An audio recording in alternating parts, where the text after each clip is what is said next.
7 milliards de voisins avec Emmanuel Bastide pour les voisins et les voisines. Bonjour, bienvenue, 7 milliards de voisins et de voisines. Nous parlons éducation comme chaque vendredi. Et en cette période estivale, nous allons nous interroger sur les anciens élèves diplômés. On les appelle en français tout simplement les anciens et en anglais les alumni, du latin alumnus qui veut dire élève. Et de plus en plus d'écoles, d'universités lancent des réseaux d'anciens et en profitent bien souvent pour leur demander des contributions financières. Les Nord-Américains, les Anglais, les Canadiens sont des champions de ces pratiques. Si vous avez un bon job grâce à votre diplôme, alors manifestez votre reconnaissance, faites un don à votre école. Mais côté alumni, quels sont finalement les avantages ou la fierté de faire partie d'un groupe d'anciens élèves ? Appelez-nous les voisins si vous faites partie de ces groupes d'anciens étudiants. Quel est le vrai pouvoir des alumni ? Nous allons en discuter avec nos invités. Élodie Luquet, bonjour.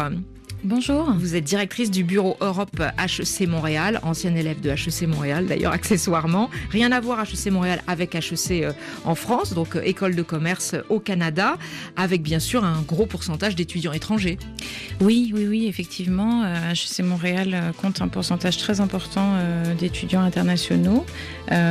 Pour la communauté européenne qu'on représente ici, c'est à peu près 6000 anciens, ce qui est une très grosse communauté, et un peu plus de 1000 diplômés en Afrique. Voilà, exactement, j'allais y venir. Beaucoup d'étudiants africains qui viennent étudier à HEC Montréal. Anne-Sophie Beauvais, directrice générale de Sciences Po Alumni, bonjour. Bonjour. Votre annuaire d'anciens étudiants de Sciences Po Paris pèse combien aujourd'hui 55 000 diplômés de Sciences Po. C'est lourd.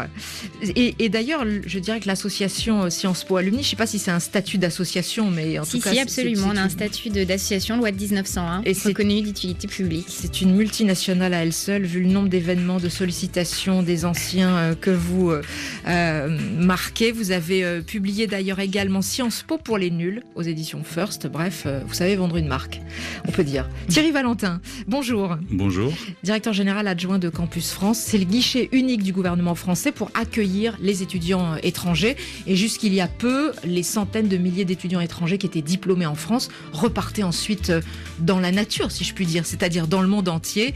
Et la France ne savait pas capitaliser sur tous ces talents. C'est en train de changer avec le tout nouveau site qui a été lancé en 2014. Le site, on va le donner. Alors c'est francealumni.fr. Voilà, préparez vos adresses de site internet d'anciens pour faire de la pub. Et bien sûr, vous nous appelez les voisins et les voisines si vous êtes fiers ou pas d'ailleurs de faire partie d'un réseau d'anciens étudiants. 33 1 84 22 71 71. Je vous lis quelques messages postés sur les réseaux sociaux. Diaby est à Bamako et il nous dit qu'il fait partie d'un groupe d'anciens élèves de la fac de gestion de Bamako. Ça nous permet, nous dit Diaby, d'être entre professionnels, d'aider les nouveaux étudiants, de combler aussi le vide académique en informatique. On sent bien là aussi parfois une mission un peu collective et politique. Soudera N'Djamena, au Tchad, nous dit c'est une super initiative d'être dans un groupe d'anciens élèves. Ça nous rappelle de bons moments, des souvenirs. Ça nous permet de nous réunir, de partager et parfois de monter des entreprises ensemble. Ndoya, à Dakar, nous dit « Je viens juste de rejoindre le collectif regroupant les anciens élèves de mon lycée. » Là, on a des projets pour l'école, on essaye de mettre en place un programme pour aider cette école qui nous a tant forgé. Et puis il y a aussi des auditeurs qui nous le disent sur le fil Facebook, qui nous disent en gros que ça leur rappelle surtout de mauvais souvenirs et de mauvaises notes et qui ne souhaitent pas faire partie d'un réseau d'anciens. En tout cas, appelez-nous les voisins, on a envie de discuter avec vous de vive voix. 33 1 84 22 71 71. 7 milliards de voisins pour les voisins et les voisines. C'est tous les jours sur RFI.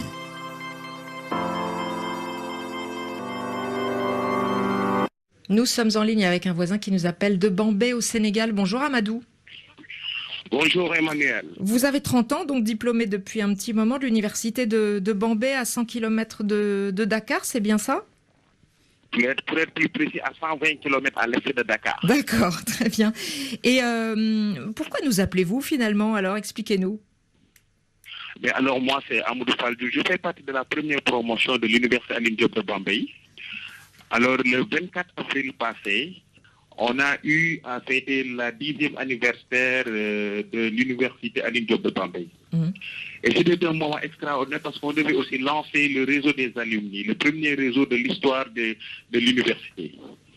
Alors c'est un réseau qui a eu une histoire mais phénoménale parce que dès l'entame de notre révolution universitaire, on n'a pas été une université en plein exercice parce que nous avons été un CUR. À l'époque, en 2017, le CUR, le collège universitaire régional, nous étions 287 étudiants, Emmanuel. Oui.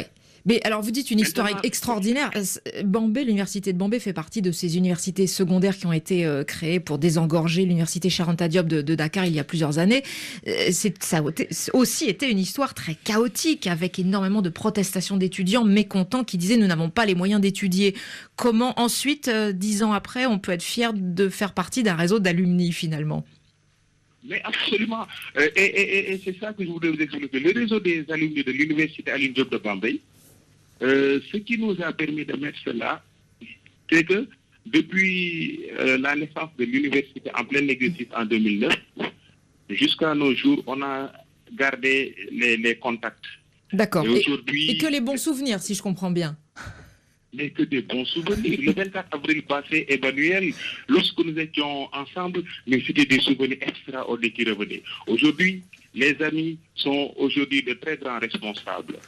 Au niveau international comme au niveau national. D'accord. Donc, il n'y avait pas de livre dans la bibliothèque, mais vous avez réussi envers et contre tout, c'est ça, finalement ? Exactement. Nous avons réussi à être un et indivisible. Emmanuel, je vais vous raconter quelque chose. Vous savez, dans nos lieux de travail, nous sommes très bien respectés. Nous sommes de grands responsables internationaux comme aussi national. Mais lorsque le réseau des alumni demande, par exemple, une réunion, mais je vous assure que tout le monde vient parce que ces bons souvenirs que nous avons passés ensemble à l'université Alioune Diop de Bambey, mais c'est extraordinaire. Et aujourd'hui, je vous dis une chose, Emmanuel. Vous savez, le réseau de l'UQAD, le réseau de l'UGB, je vous assure. L'université Gaston Berger à Saint-Louis. Voilà, d'ici 2 ans, 3 ans, l'université Alioune Diop de Bambey va les dépasser à une vitesse. Ah oui, d'accord, il y a un match entre réseau d'alumni dans les universités sénégalaises. D'accord. Qui sera premier, Emmanuel? D'accord, merci beaucoup de nous avoir appelés. En tout cas, vous semblez tout à fait convaincu. Merci Amadou, très bonne journée à Dakar. Je passe la parole à Sixtine Lys, qui est à côté de moi dans le studio. Bonjour Sixtine. Bonjour. Vous êtes stagiaire dans l'équipe de 7 milliards de voisins. Donc en fait, on travaille ensemble toute la journée. Vous êtes diplômée d'une licence d'infocom à l'université catholique de Lille. Exactement. Ouais. Et j'ai jamais reçu de sollicitation de la part de l'université catholique, qui est une université qui est pas publique, qui est quand même assez structurée, pour me proposer de faire partie d'un réseau d'étudiants, ni des études que j'ai fait après par la suite. Et j'en ai même pas ressenti de... Donc vous êtes étonné quand vous entendez le témoignage de cet auditeur à Bambey alors? Complètement, parce que c'est pas quelque chose qui semble être indispensable à mon université et ni à mon développement futur en tant que professionnel ou alumni. Et c'est pas quelque chose qui me manque particulièrement. Ça me serait pas venu à l'esprit de vouloir m'investir dans un réseau d'étudiants. Et autour de vous, vos amis?